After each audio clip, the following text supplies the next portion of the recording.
karena udah bukan menjadi rahasia umum. Uang bisa merubah sifat, uang bisa merubah perilaku. Ya itu tadi, karena tempelan energinya menempel dalam tubuh energi kita, dan ya terkotorilah diri kita, sehingga kita terpengaruh dengan energi-energi tersebut. Solusinya itu tadi.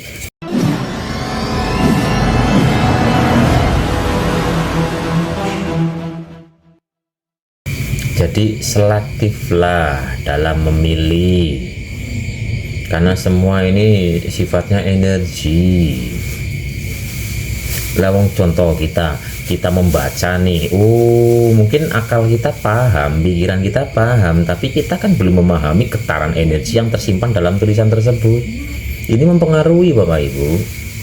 Makanya ada kata-kata belajar dari buku itu bisa berbahaya. Ya memang, karena apa? Ada getaran energi yang tersimpan dalam tulisan tersebut. Oke lah, awal mula yang memberi ini murni, tapi kata-kata ini umpama saya hafal nih, ngopi di pagi hari, menikmati sinar mentari, umpama kata-katanya kayak gitu. Ini pertama kali ini yang memberikan kata-kata ini adalah orang yang murni, terus disampaikan kepada banyak orang, sedangkan orang A, B, C, D ini mempunyai getaran beda-beda. A, B, C, D karena tahu ngopi di pagi hari, menikmati sinar mentari, sampaikan ke lainnya. Di situ di saat menyampaikannya ada egonya, sehingga kata-kata ini nanti terekam. Kata-katanya mengandung energi dari banyak orang. Nah, kita yang saat ini membacanya ini udah penuh dengan energi dari rasa sang penyampainya yang udah banyak ini. Ini energi dari rasa sang penyampainya terkoneksi dengan kita, sehingga tubuh energi kita itu nggak akan tertempeli energi ini. Itulah contoh sederhana gini lah, contoh sederhana. Ini nih, sosial media kita membaca status, kita membaca kabar berita, kabar ini kabar itu, semua itu ada getaran energinya Bapak Ibu. Lah ini ibaratnya mancing aja petil, mama senarnya petil, wah emosi dibikin status, bikin status dengan penuh energi emosi. Yang membaca, waduh, yang membaca ini ketularan energi kemarahannya gitu. Jadi status-status Facebook, IG, penyampaian WA, dan semuanya itu terekam energi dari penyampainya. Makanya nggak usah bikin bahasa agamanya adalah dosa jariah. Dosa jariah adalah ya contoh itu tadi, kata-kata yang di dalamnya itu ada energi negatifnya yang di share gitu loh, dibaca banyak orang. Ini merugikan diri kita sendiri Bapak Ibu, dan merugikan orang lain. Padahal tadinya awal-awalnya energinya, kemarahannya hanya ada di dalam diri kita sendiri. Tapi berhubung kita bikin status, energi ini, kemarahan kita mengotori tubuh energi banyak orang, dan yang membacanya pun nanti ada respon. Nah, respon dari pembacanya ini mungkin ada yang ikut marah, ada yang bahkan ada penilaian energi, penilaian itu pun akan tertransfer kepada kita. Makanya ada kata-kata adalah emas, maksudnya diam adalah emas. Jadi semua sifatnya energi. Itu tadi, status itu yo energi, tontonan lagu itu yo energi. Dan tidak sedikit contoh kayak lagu, pembawa lagu zaman dulu itu tren luar biasa. Tapi sang penyanyinya itu mengalami sesuai dengan apa yang dinyanyikan, itu kan banyak, karena ini sifatnya rekam jejak energi di semua benda yang kita jumpai, yang kita pegang dan sebagainya, semua itu mengandung energi dari yang sebelum-sebelumnya inilah itu tadi. Makanya di saat kita mau membaca sesuatu dan sebagainya, ini ada rekam jejak energi dari si penulisnya. Yang menulis ini ketika lagi carut marut, energinya carut marut tersimpan di situ. Contoh yang paling cepat ngalirnya, uang.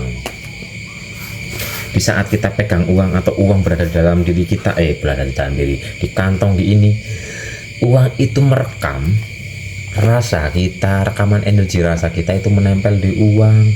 Maka dari itu banyak orang yang pegang uang bisa sifatnya jadi rubah, kelakuannya jadi rubah, karena tertempeli radiasi yang begitu besar dari lah. Sekarang gini aja lah, uang 100.000 seminggu aja udah bisa pindah tempat, banyak sekali yang udah memegangnya. 100.000 sekarang kita belanjakan nih, 100.000 ini bisa antar tertempeli, wah nggak tahu lah, banyak orang lah. Sedangkan orang ini kan rasanya beda-beda, ada yang bahagia, ada yang khawatir, ada yang bingung, itu menempel jadi satu di uang tersebut, sehingga sudah bukan menjadi rahasia umum di saat pegang uang gitu loh bisa merubah sifat, karakter dan sebagainya karena getaran energi yang tapi santai saja Bapak Ibu, ada solusinya. Ada solusinya, saya kasihkan solusinya dah.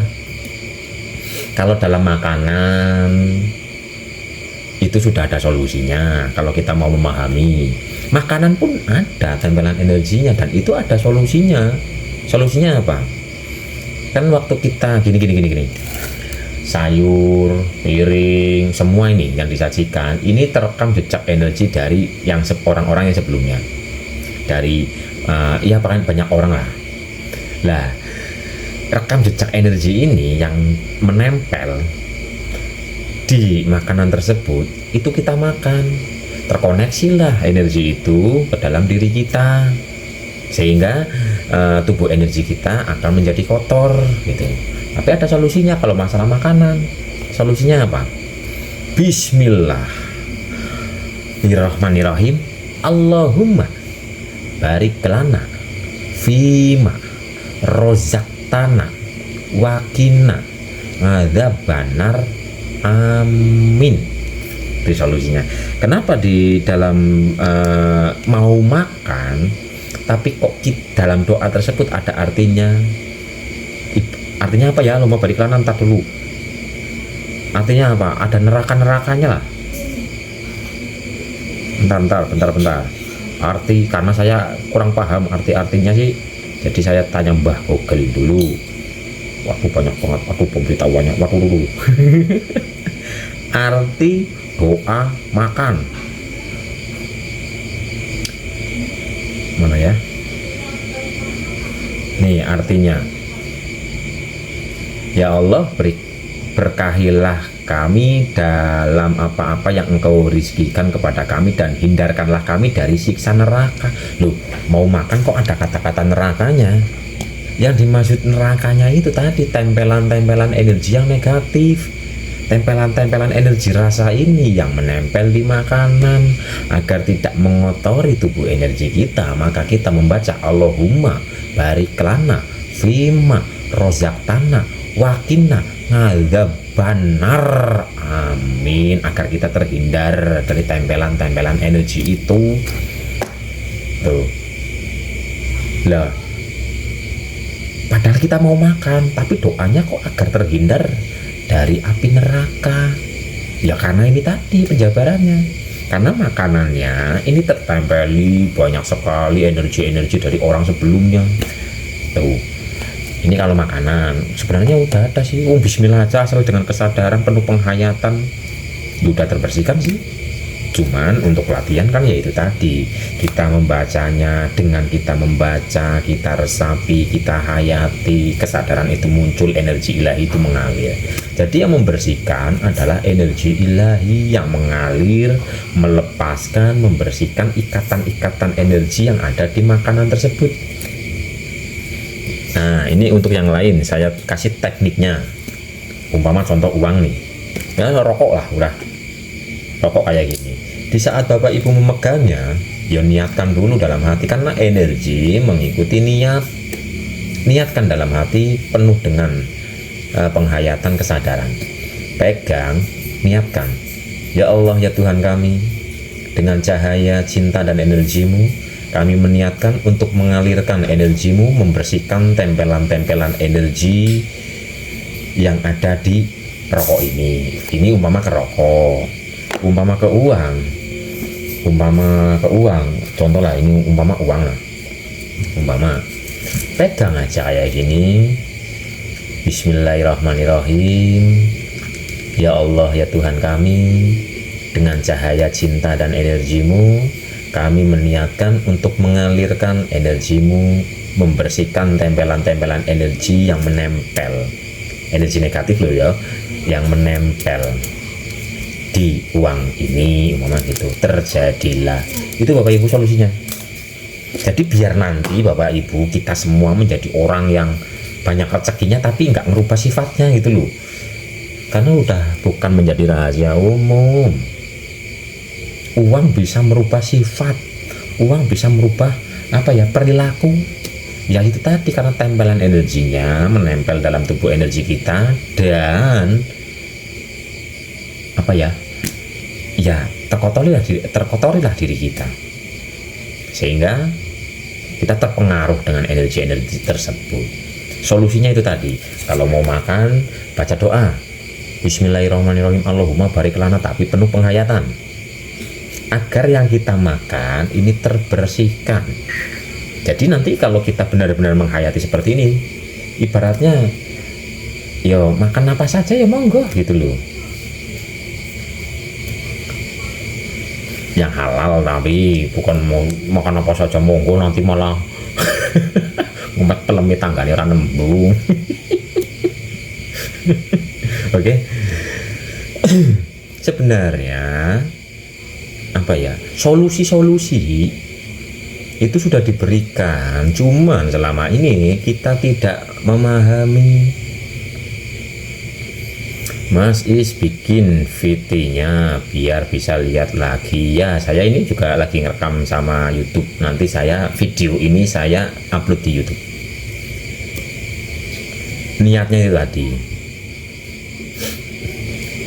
Niatnya. Jadi kesadarannya itu terhubung kepada Tuhan kita. Karena kita mempunyai tubuh energi, dan semua ini adalah energi lah.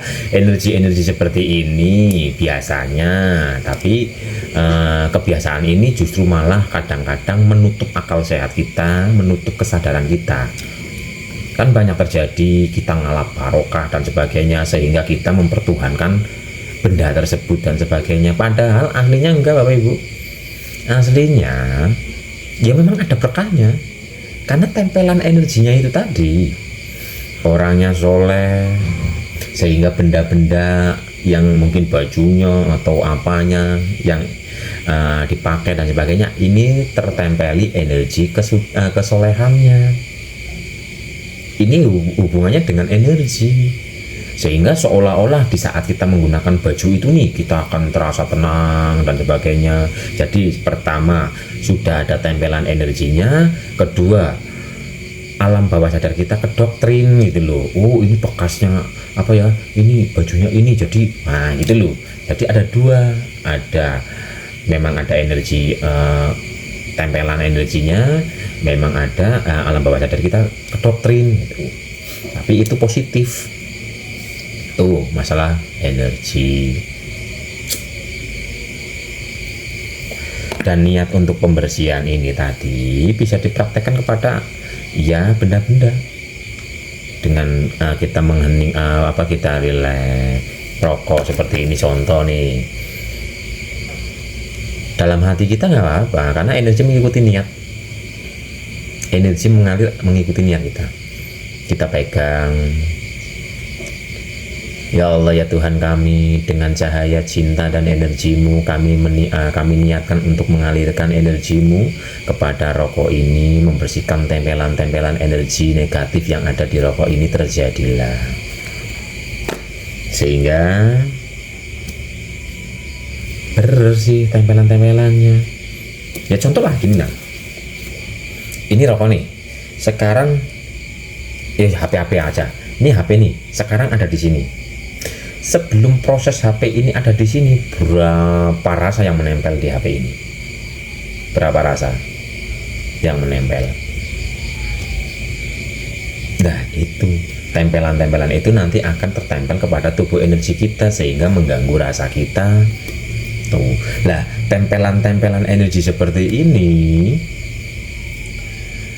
biasanya terjadi kepada orang-orang yang konon katanya punya penyakit tapi di CT scan itu nggak kelihatan.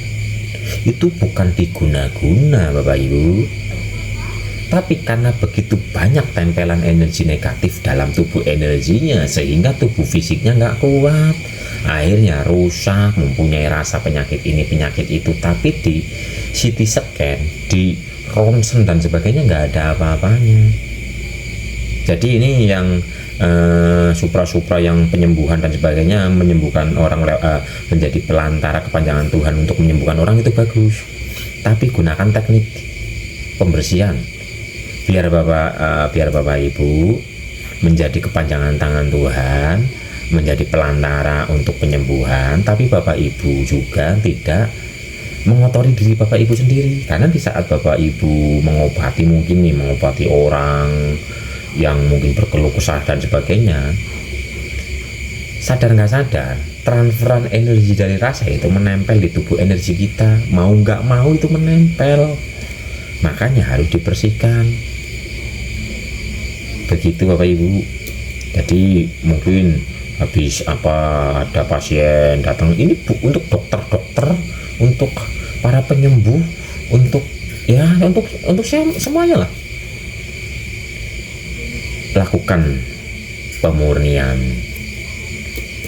mandi energi, pembersihan energi di benda-benda dan sebagainya. Gitu Bapak Ibu, biar tubuhnya itu tetap sehat, tubuh energinya tetap sehat. Karena nggak sedikit yang mempunyai penyakit tapi di saat diperiksa itu nggak ada, nggak terdeteksi. Kalau tidak memahami nanti malah jadi buruk sangka, nanti malah jadi mengira-ngira, oh mungkin ini mungkin itu, padahal itu tumpukan energi negatif yang begitu banyak di tubuh energi kita. Lambat laun ini akan menyakiti diri kita sendiri dan berpenyakit yang tidak terdeteksi. Jadi lakukan mandi energi, lakukan pembersihan energi. Kalau makan itu tadi dengan Allahumma barik lana dan sebagainya. Oke Bapak Ibu, apakah bisa dipahami?